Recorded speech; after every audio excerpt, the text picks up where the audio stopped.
Hello everyone, I'm Alianza, your health informer. Welcome back to my YouTube channel. In this channel guys, we're talking more about health tips and health benefits.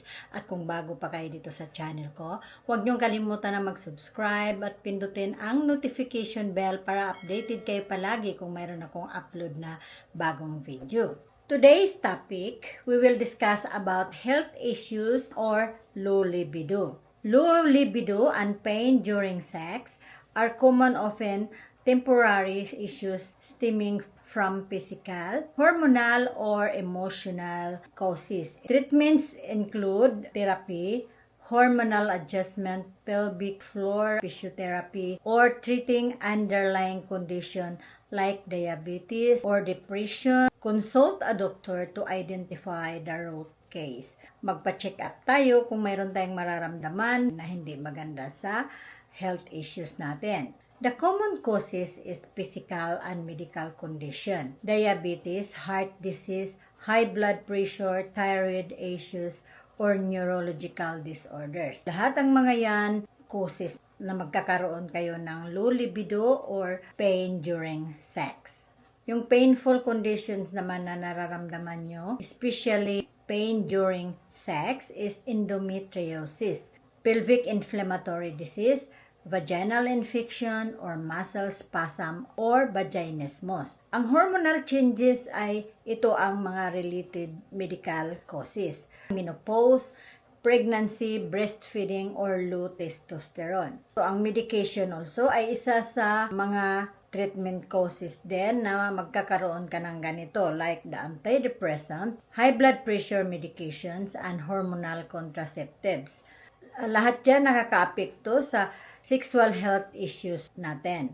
Ang psychological factors, depression, anxiety, stress, or low self-esteem. Isa din sa mga factors ay yung lifestyle natin, katulad ng alcoholic ka, smoking, fatigue, or lack of exercise. Ang management and treatment, medical consultation. Ang GP can check hormones level and review medication. Pelvic floor therapy. Ang pelvic floor therapy ay helps address pain and muscle spasm. Counseling therapy, relationship counseling, or sex therapy can address emotional blocks. Lifestyle changes, reducing alcohol, quitting smoking, and increasing exercise. Self-care, hindi natin kalimutan din, alagaan ang sarili natin. Improve sleep and managing stress can help increase energy and libido.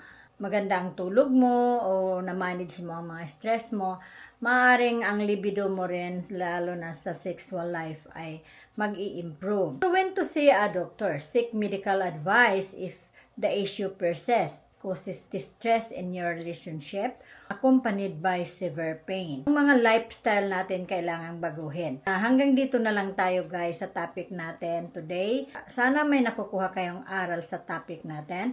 Kung may nararamdamang kakaiba sa sarili, magpatingin sa doktor. Kasi lagi kong sinasabi, prevention is better than cure. Remember guys, health is wealth. At kung may gusto kayong itanong dito sa topic na ito, mag-comment lang below. At kung bago pa kayo dito sa channel ko, huwag niyong kalimutan na mag-subscribe at pindutin ang notification bell para updated kayo palagi kung mayroon akong upload na bagong video. Hindi ako magsasawang magpasalamat sa lahat ng mga subscribers, non-subscribers, lalo na sa mga silent viewers. Maraming salamat po sa mga suportang binigay niyo dito sa channel ko. Pagpalain po kayo lahat. May God bless us. Thank you for watching.